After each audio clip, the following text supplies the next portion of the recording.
My kid isn't biologically mine. I just found out 10 years later. I raised him with love. Then found out the truth that shattered everything. Asterisk I remember, the first time I held him. Tiny hands. Big, curious eyes. A small cry that felt like music. They placed him on my chest, and just like that, I was a father. Or so I thought. We named him Yan. His mom, Zara, smiled at me from the hospital bed, her hair a mess, eyes full of tears. You're going to be the best dad, she whispered, and I believed her. From the very first night, I did everything. Diapers. Bottles. Midnight walks around the living room. I wasn't just a father, I was in love with my son. For 10 years, he was the center of my world. His laugh, his silly drawings, his obsession with space and dinosaurs. He called me Baba. He'd run into my arms after school, fall asleep on my chest watching cartoons. I never questioned anything, never even thought to, because love doesn't come with suspicion. It just comes. Zara and I had our ups and downs, like every couple. She changed after Ayan was born. Colder. Distant, always on her phone. But I stayed, because of our son. Because family mattered to me. Until one night, everything changed. Ayan had a fever, nothing too serious. But we took him to the hospital just to be safe. They asked us to get some tests. Routine stuff. Blood samples. Standard checks. 3 days later, the doctor called me in. Zara wasn't with me. She was busy with work. The doctor had a strange look on his face, almost nervous. He asked, "Mr. Hasher, are you sure you're the biological father?" I blinked. "What do you mean?" He showed me the report. Blood types. Genetic markers. And then he said it, medically. "It's not possible. You and Ayan do not share biological DNA." The room spun. I couldn't speak, couldn't breathe. Everything inside me shattered. He must have made a mistake. Labs mix things up all the time, right? I demanded a second test, then a third. All confirmed the same. Truth. Ayanwa send single quotes to my son, at least not by blood. I went home. Heart pounding, hand shaking. Zara was on the couch, scrolling through her phone. I stood in front of her. "Is he mine?" She looked up. Confused. Double quotes. "What?" I repeated louder. "Is he my son?" Her face turned pale. She didn't deny it, didn't lie, didn't even cry. She just said, "I didn't think it mattered anymore." I froze. Didn't think it mattered? She stood up. "It was a mistake. A one-night thing. We were on a break. And then I found out I was pregnant. And I didn't know what to do."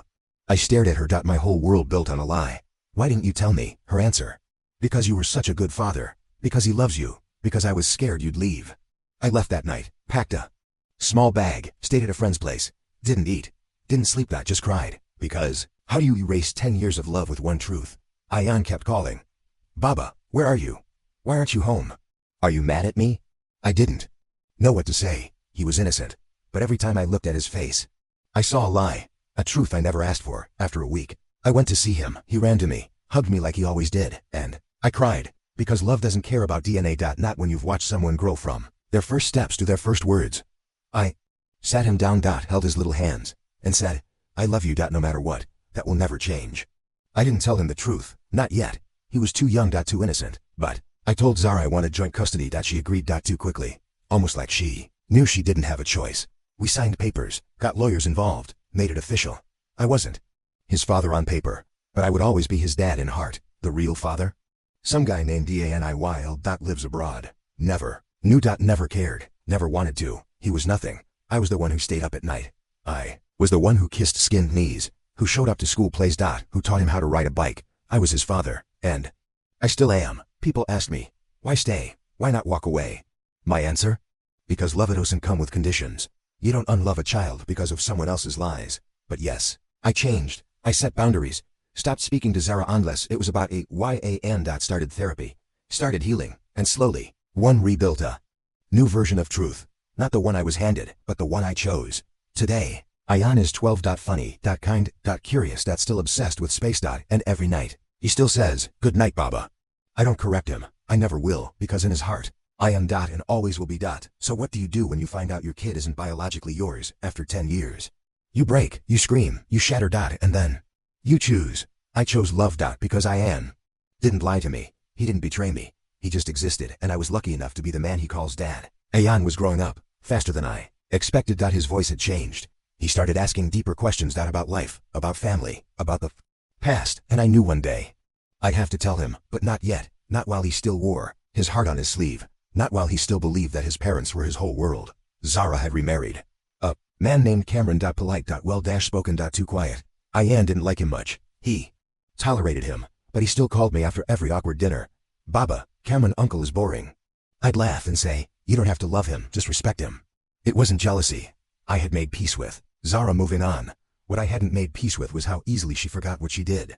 Sometimes, she still acted like I owed her civility, like her betrayal was just an unfortunate past, but I never confronted her, because I didn't care anymore. She wasn't the one I loved. Ayan was. One day, he came home with a school project that it was about blood types, genetics, DNA, he asked, Baba, what's your blood type? I froze. My heart stopped. Be positive, I said quietly. He looked confused. But mine is O negative. The chart says that's impossible. I smiled weakly. These things are tricky, champ. Sometimes the science is weird. He bought it, but I knew I couldn't lie forever. I spoke to his therapist. Yes, he had one. I made sure of it after the custody battle, she said. Don't tell him until he's emotionally ready, and when you do, don't just break the truth. Explain the love behind it. So I waited and waited until one day, Ayan asked me a question that broke me. Baba, why don't I look like you? He was 13. Sitting across the table, eating cereal. Asking the question that carried 1,000 hidden ones. I looked at him. Tears forming, and I said, because you were never born to look like me. You were born to be loved by me. He blinked. What do you mean? I took a deep breath and told him everything, from the hospital visit to the tests to the results to the betrayal. But I didn't say his mom cheated. I said, she made a mistake, a big one. But it had nothing to do with how much I love you. His hands shook. His spoon fell. He didn't cry. He just stared at the wall for 10 whole minutes, then said softly, so I'm not yours? I stood up. Held him and whispered, you may not have my blood, but you have my heart, every single beat of it. He cried then quietly into my shirt. I didn't stop him because I knew that pain was sacred, and it deserved space. The next few days were hard. He didn't talk much, didn't look me in the eyes, barely ate. I gave him room. And stayed close, just in case he reached for me again, and he did. On the 4th day, he walked into my room. Sat on the floor, looked up at me. And said, even if I'm not yours, can I still call you Baba? I broke. Fell to my knees. Held him like a lifeline, and said, you'll always be my son. Always. From that day, things started getting better. Not fast, but steady. He asked about the real father.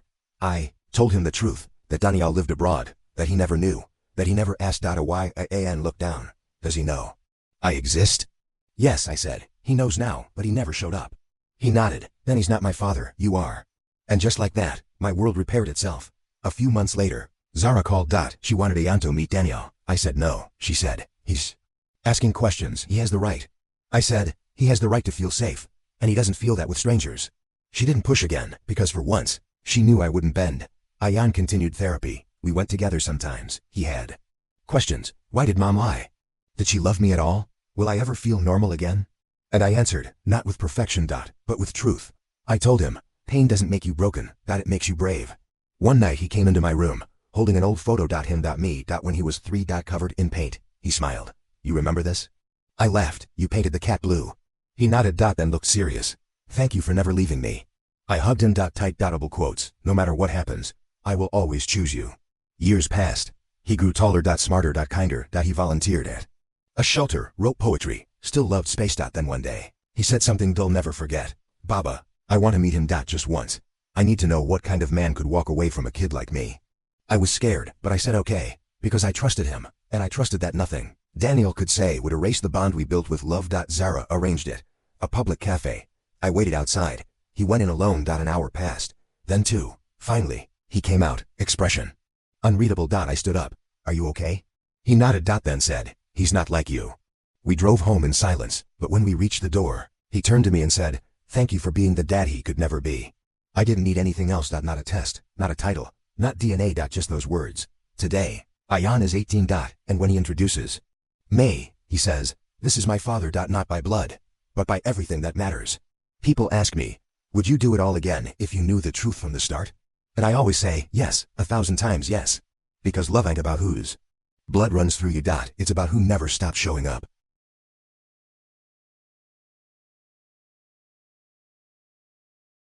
Ayan turned 21 last month. We celebrated quietly. He didn't want a party. He just wanted to go camping. Just me and him under the stars. He always loved, and that's exactly what we did. He brought his telescope, packed instant noodles, wore the same hoodie he'd had since high school. I brought my old guitar. We sat by the fire. No phones. No noise.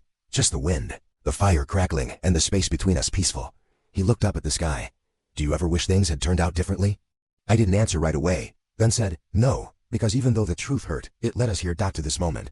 He nodded. Looked thoughtful, then whispered, I think I'm ready to forgive her. Zara, his biological mother, he hadn't spoken to her in over a year, not since she tried to bring Danielle back into the picture. Without asking Ayan first. She had apologized after, but some wounds take longer to close. I asked gently, why now? He poked at the fire with a stick. Because holding onto it doesn't make me stronger anymore. It just keeps me stuck. I smiled. You're wiser than me at that age. He laughed. You're the reason I am. That moment was more than just words. It was the proof that love raised him right. Not biology. Not luck. But love. When we got back from the trip, he texted Zara. Just a short message. Can we talk sometime? She replied instantly. Yes, anytime. I've been waiting. They met at a quiet cafe. I didn't go. That part of his journey belonged to him alone. When he came home, he sat quietly on the couch. Then said, she's changed, or at least she wants. Tio, I asked, do you believe her? He shrugged. I believe she regrets it, but I don't know if she understands how much it broke me. That's the thing with betrayal. Even when you forgive it, the scars still itch. He started visiting her occasionally. Short visits. Careful ones. She didn't push, and he didn't pretend. But they were trying. And that mattered. Then one day, Ayan came to me with a strange request. I want to change my name. I blinked. What do you mean? My full name, he said. I want your last name, Baba. I stared at him. But you've always had Zara's surname. I know, he said. But I want yours now. I want to carry your name because you're the one who made me who I am.